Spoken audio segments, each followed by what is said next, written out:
नमस्कार दोस्तों, study with Dev channel में आपका स्वागत है।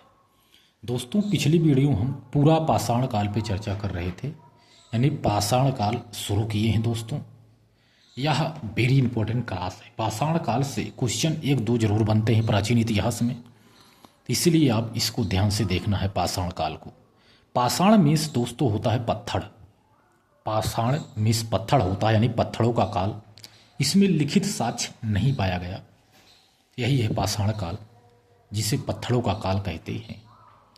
पाषाण काल तीन भागों में विभाजित है: पूरा पाषाण काल, मध्य पाषाण काल, आधुनिक पाषाण काल, यानी उच्च पूरा पाषाण काल जिसे कहते हैं। तो पूरा पाषाण काल को हमने देख लिया, अब देखते हैं मध्य पाषाण काल। यदि इससे पहले आप वो वीडियो नहीं देखे हैं तो पहले आप उसको देख लीजिए।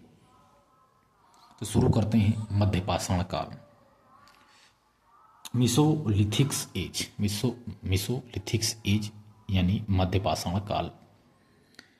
मध्य पाषाण काल की प्रमुख विशेषता है लघु औजार बनाना। मध्य पाषाण काल की यह प्रमुख विशेषता है दोस्तों, लघु औजार बनाना इसकी प्रमुख विशेषता है। औजार की लंबाई 1 से 8 सेंटीमीटर तक होती थी तथा जिसके नाम माइक्रोलिथिक्स कहा गया, जिसे माइक्रोलिथिक्स कहा गया। औजार में तीर धनुष भी बनाया जाता था, प्रमुख रूप से तीर धनुष इसमें बनाया गया। इसे संक्रमण का काल कहा जाता है। संक्रमण काल का काल कहा जाता है। मध्य पाषाण काल को संक्रमण का काल कहा जाता है। मध्य पाषाण कालीन स्थलों की खोज।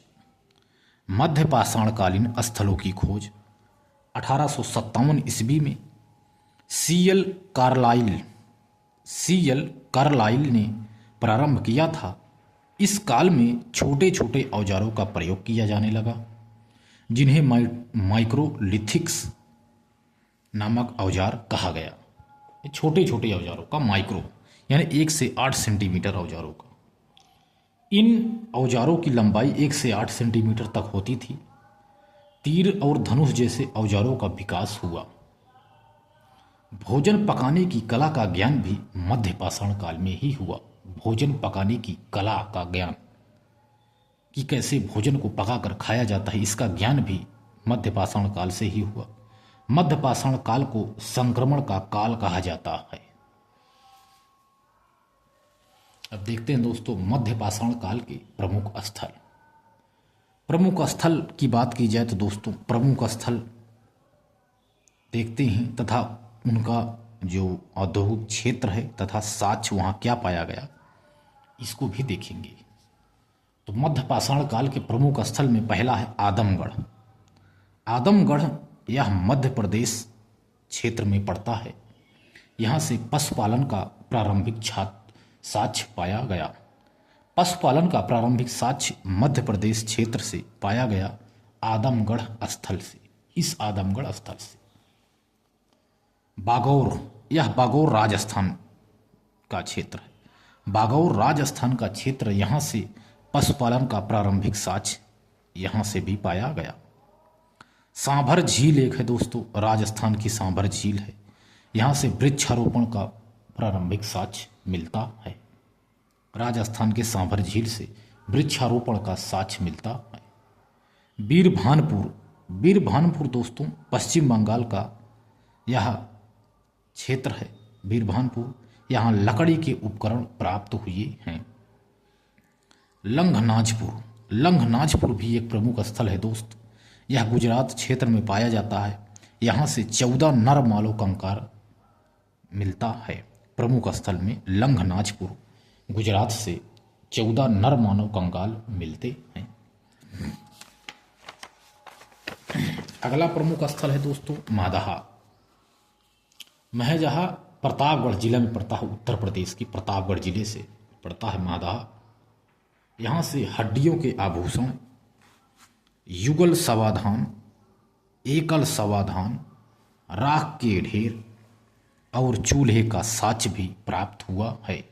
प्रतापगढ़ उत्तर प्रदेश के प्रतापगढ़ जिले से, वहाँ एक क्षेत्र है दोस्तों, स्थल है प्रमुख प्रमुख जिसे कहते हैं महदहा, यहाँ से हड्डियों का आभूषण, युगल समाधान, युगल मिस होता है जोड़ा, जोड़ों में समाधान यानी लाशें, जोड़े में लाशें, एकल समाधान एक एक लाशें, राख का ढेर, चूल्हे का साच आदि महदहा से प्राप्त हुआ है।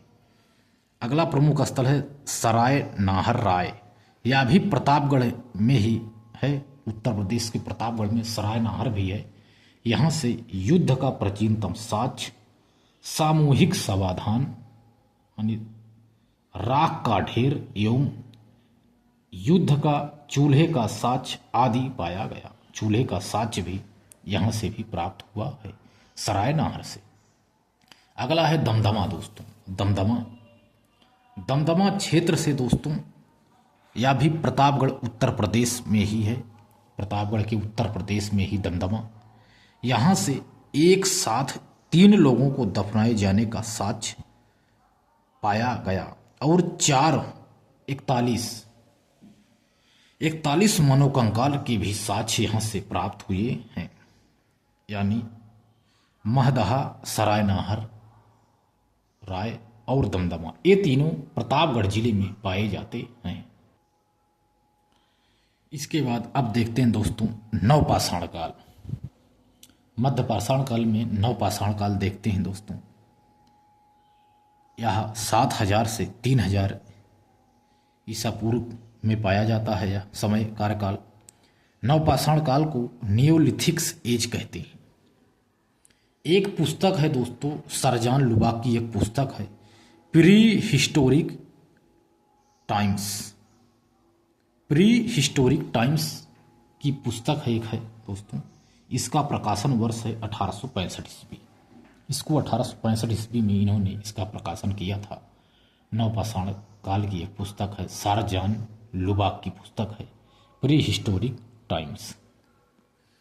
नवपाषाण शब्द का उल्लेख सरजान लुबाक द्वारा 1865 ईस्वी में प्रकाशित पुस्तक प्री हिस्टोरिक टाइम्स में किया गया है। गार्डन चाइल्ड ने नवपाषाण काल को क्रांति का काल कहा। एक गार्डन चाइल्ड हैं, इन्होंने नवपाषाण काल को क्रांति का काल कहा है। इस काल में पशुपालन करना, कृषि कार्य करना, अस्थायी निवास, ग्राम समुदाय का विकास, आग का प्रयोग करना, गेहूं, जौ और चावल जैसे भोज्य पदार्थों का प्रयोग करना और पहिए का आविष्कार प्रारंभ कर दिया गया था।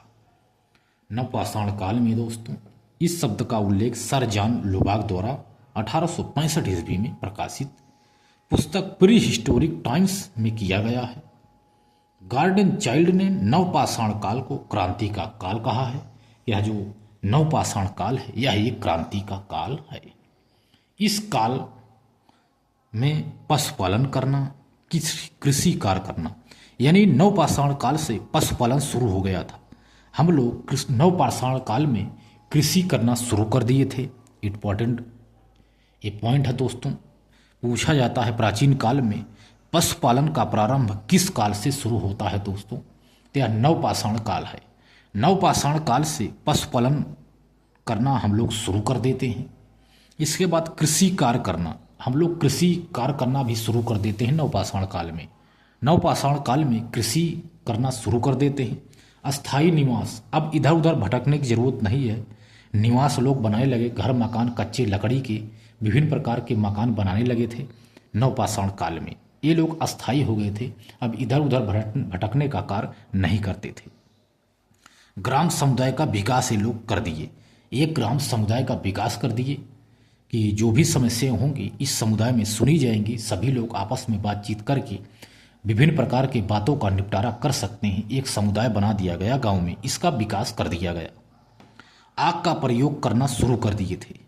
नवपाषाण काल में इन्होंने आग का प्रयोग करना शुरू कर दिया था। अब कच्चा मांस इन्होंने खाना छोड़ दिया था और अब यह आग का प्रयोग करके मांस को पकाकर खाना शुरू कर दिए थे, जो बहुत इनको टेस्टी लगा था। तो आग का प्रयोग करना नवपाषाण काल से इन्होंने सीख लिया था। गेहूं हो गया, अनाज में गेहूं हो गया, जौ हो गया और चावल हो गया, या ये जैसे भोज पदार्थ है कोई भी हो, इसका प्रयोग भी अब शुरू कर दिए थे कि गेहूं खाना ये लोग शुरू कर दिए। चावल, गेहूं, जौ, बाजरा, जो भी अनाज थे इसको खाना ये शुरू कर दिए थे नवपाषाण काल से ही। इसके बाद पहिए का आविष्कार भी इन्होंने प्रारंभ कर दिया था। पहिए का आविष्कार नवपाषाण काल से ही शुरू कर दिया था। तो ये हो गया दोस्तों मध्यपाषाण काल में नवपाषाण काल। तो आगे भी देखेंगे दोस्तों, ठीक है। तो दोस्त मिलते हैं और बेहतरीन क्लास में, तब तक के लिए धन्यवाद।